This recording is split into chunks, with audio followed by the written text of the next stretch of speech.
ناظرین، آج کی جو ویڈیو ہے اس میں ہم جانتے ہیں کہ اسرائیل جو ہے وہ دوبارہ سے شام میں حملے کر رہا ہے۔ دمشق میں اس نے فوجی ہیڈ کوارٹر کے اوپر حملہ کیا ہے جس میں کافی زیادہ نقصان ہوا ہے شام کا۔ تو شام سے آخر حاصل کیا کرنا چاہتا ہے اسرائیل؟ اب کیا اسرائیل جو ہے وہ اپنے آپ کو شام تک ایکسپینڈ کرنا چاہ رہا ہے؟ آسا سے بلی تھیلے سے باہر آ رہی ہے؟ کیا وہ اب شام کے اوپر بھی قبضہ کرنا چاہ رہا ہے؟ کیونکہ شام اس وقت بہت ہی کمزور حکومت ہے۔ تو ناظرین کرام، اس سوال کا جواب جو ہے آج جاننے کی کوشش کرتے ہیں اس ویڈیو میں۔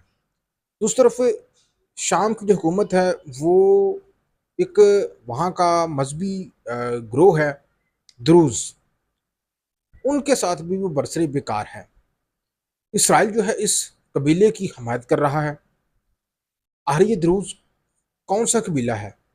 شام ان کے خلاف کیوں لڑ رہا ہے؟ اور اسرائیل جو ہے وہ اس کی حفاظت کیوں کر رہا ہے؟ اس سوال کا جواب بھی اس ویڈیو میں آپ کے سامنے رکھنے والا ہوں۔ میرے ساتھ رہیے گا، ویڈیو اچھی لگے تو لازمی لائک کر دیجیے گا اور میرے چینل کو سبسکرائب کر دیجیے گا اور فالو بھی کر لیجیے گا۔ یعنی کہ ہم 16 جولائی کو شام کے دارالحکومت دمشق میں اسرائیل نے بہت ہی خطرناک قسم کے حملے کیے۔ یوں کہہ لیجیے کہ اس کا جو فوجی ہیڈ کوارٹر ہے، جیسے پاکستان کا فوجی ہیڈ کوارٹر GHQ راولپنڈی ہے، تو دمشق میں موجود فوجی ہیڈ کوارٹر اور شام کی وزارت دفاع کی جو بلڈنگ ہے ان کو نشانہ بنایا گیا، جس میں بریگیڈر لیول کے افسران جو ہے وہ ہلاک ہوئے اور اس کے علاوہ متعدد بلڈنگ جو ہے وہ کولیپس بھی ہوئی۔ تو اس کے بعد اچانک ہمارے ذہن میں یہ سوال آیا کہ ہر ایسا اسرائیل کیوں کر رہا ہے؟ اس کے پیچھے دو وجوہات ہیں۔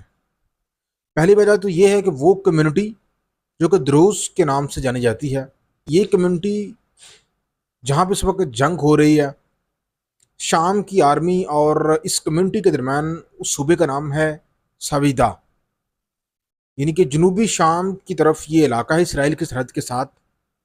اس علاقے میں یہ کمیونٹی بڑی تعداد میں موجود ہے۔ بشار الاسد کے دور سے یہ کمیونٹی یہاں پہ لڑ رہی ہے۔ پہلے بشار الاسد کی حکومت کے ساتھ بھی یہ لڑ رہی تھی اور اب شام کی حکومت کے ساتھ بھی لڑ رہی ہے۔ شام کی حکومت کا یہ ماننا ہے کہ وہ اس علاقے میں ملٹری بھیج کر اس علاقے کا کنٹرول براہ راست اپنے حق میں کرنا چاہتا ہے، حالانکہ شام کا حصہ ہی جنوبی شام کا ایریا ہے۔ جبکہ یہ کمیونٹی، یہ جو فرقہ ہے دروز، یہ کہتے ہیں کہ جی ہم آپ کی ملٹری کو قبول نہیں کریں گے، یہ علاقہ جو ہے جیسا ہے اس کو ایز اٹ رہنے دیجیے۔ دوسری طرف اسرائیل بھی اس کی حمایت کر رہا ہے، کیونکہ اسرائیل بھی یہی چاہتا ہے کہ اس علاقے میں شام جو ہے وہ اپنی ملٹری نہ بھیجے۔ پہلی وجہ تو یہ ہے کہ شام اور اسرائیل کے درمیان یہ جو علاقہ ہے، اس علاقے میں اسرائیل جو ہے وہ اس کمیونٹی کی حفاظت اس لیے کر رہا ہے کہ اسرائیل اس علاقے میں ایک غیر عسکری بفر زون بنانا چاہتا ہے۔ وہ چاہتا ہے کہ اس علاقے میں اور اسرائیل اور شام کے بقیہ حصوں کے درمیان یہ علاقہ غیر فوجی علاقہ رہے اور اس میں براہ راست وہ کمیونٹی موجود رہے، اس کا اثر و رسوخ برقرار رہے جس کمیونٹی کے اسرائیل کے ساتھ گہرے روابط ہیں۔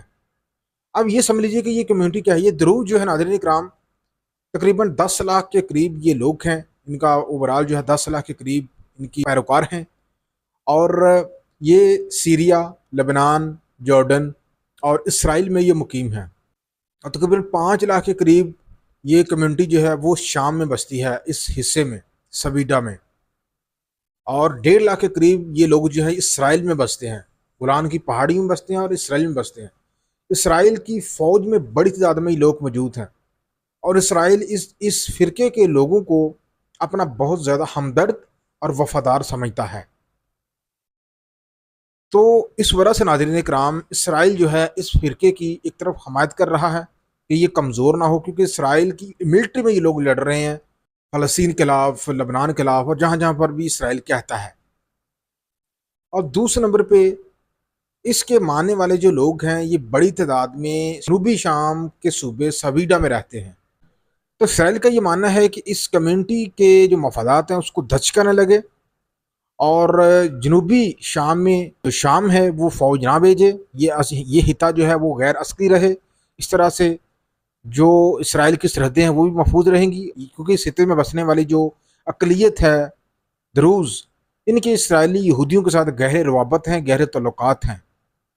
تو ایک تو اس کے پیچھے یہ وجہ بھی بتائی جا رہی ہے، جبکہ دوسری وجہ یہ ہے ناظرین کرام، اسرائیل کی طرف سے شام کے اندر حملے کرنا، اس کی فوجی تنصیبات کو نشانہ بنانا، اس کے پیچھے وجہ یہ ہے کہ اسرائیل جو ہے وہ نہیں چاہتا کہ شام ایک دفعہ دوبارہ سے پھلے پھولے، ایک متوازن سٹیبل ملک کے طور پر پٹری کے اوپر چڑھے۔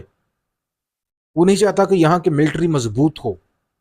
یہ وجہ ہے کہ وہ وقتاً فوقتاً اس علاقے کے ملٹری بیسز جو ہے ان کو نشانہ بناتا رہتا ہے، اور اس کی کوشش ہے کہ دوبارہ سے شام جو ہے وہ اپنے قدموں کے اوپر نہ کھڑا ہو، اور اتنی مضبوط اس کی ملٹری نہ ہو کہ کل کو اسرائیل کے وجود کو دوبارہ سے خطرہ ہو۔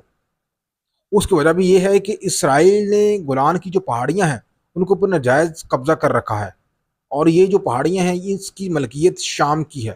یہ شام کی پہاڑیاں تریحی طور پر اسرائیل نے ان کے اوپر قبضہ کر رکھا ہے، اور اسرائیل یہ سمجھتا ہے کہ اگر شام دوبارہ سے مضبوط ملٹری کے ساتھ سٹیبل ملک کے طور پر ابھر گیا تو اس سے یہ ملک جو ہے دوبارہ سے گولان کی پہاڑیوں کی واپسی کے لیے اسرائیل کے ساتھ جنگ کرے گا، اور دوسری طرف اسرائیل کی جو سٹیبلٹی ہے اس کو گہرا دھچکا لگے گا۔ یہی وجہ ہے کہ اسرائیل جو ہے ناظرین کرام شام کے اندر ملٹری تنصیبات کو نشانہ بنا رہا ہے، اور شامی حکومت کے ساتھ لڑنے والی دروز کمیونٹی کو بھی جو ہے وہ سپورٹ کر رہا ہے۔ امید کرتا ہوں ناظرین کرام اس تازہ ترین جنگ کے بارے میں جو پیچھے بیک گراؤنڈ ہے اس کے بارے میں آپ لازمی جان چکے ہوں گے۔ ویڈیو اچھا لگے تو لازمی لائک کر دیجیے گا۔ خدا حافظ۔